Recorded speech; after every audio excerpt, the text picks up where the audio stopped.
SC37 news Osmanabad या YouTube चॅनलमध्ये व ब्लॉगमध्ये आपलं सर्वांचं स्वागत आहे।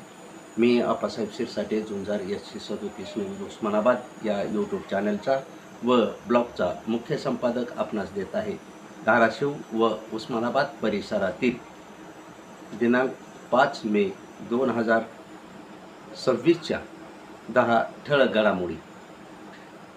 वारंवार संमोहित करून म्हणेल तसे वागण्यास भाग पाडून लग्नाचे आमिष दाखवून समलैंगिक संबंध ठेवणाऱ्या आरोपी धाराशिव येथील रहिवासी नाजमीन शेख हिला 1 वर्ष कारावास आणि 5,000 रुपये दंडाची शिक्षा जिल्हा व सत्र न्यायाधीश ठुबे यांनी सुनावली।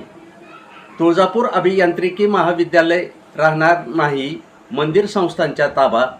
उच्च व तंत्र शिक्षण मंत्री चंद्रकांत पाटील यांच्या अध्यक्षतेखाली झालेल्या महाविद्यालय हस्तांतरित करण्यासाठी 5 सदस्य तज्ज्ञांची झाली समिती गठीत। SC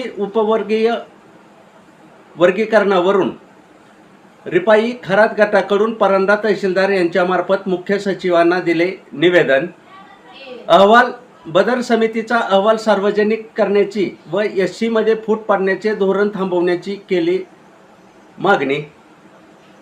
शिवसेना एकल महिला गट व ब्राह्मण महासंघाच्या वतीने नरसापूर पुणे येथील घटनेच्या निषेधार्थ व कारवाईसाठी जिल्हाधिकारी यांना निवेदन देऊन केली फाशीची मागणी।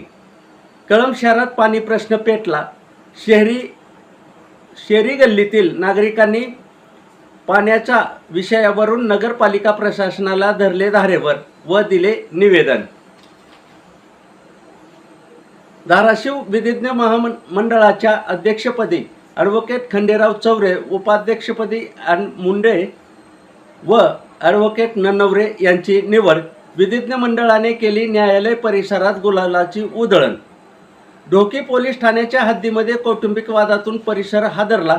श्रीकृष्ण तुकाराम टेकाळे यांनी पत्नीची केली गळा चिरून हत्या व स्वतः घेतला शेतात गळफास, केली आत्महत्या। सतीश शिंदे यांनी दिली 4 मे रोजी ढोकी पोलीस ठाणे येथे फिर्याद।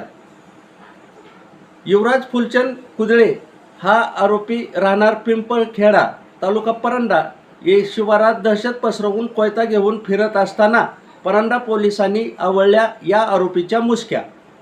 धाराशिव व जिल्ह्यात इंधन टंचाईचा उन्हाबरोबर झळा सुरू। अनेक पेट्रोल पंप बंद तर अनेक ठिकाणी लागल्या रांगाच रांगा। हैदराबाद येथील भाविक पटोला रेड्डी यांनी 2.25 किलो वजनाची चांदीची तलवार तुळजाई मातेस केली अर्पण। या होत्या धाराशिव, उस्मानाबाद व परिसरातील 10 ठळक घडामोडी।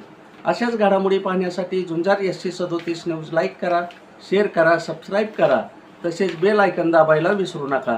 धन्यवाद। पाहत रहा झुंजार SC37 news Osmanabad YouTube channel.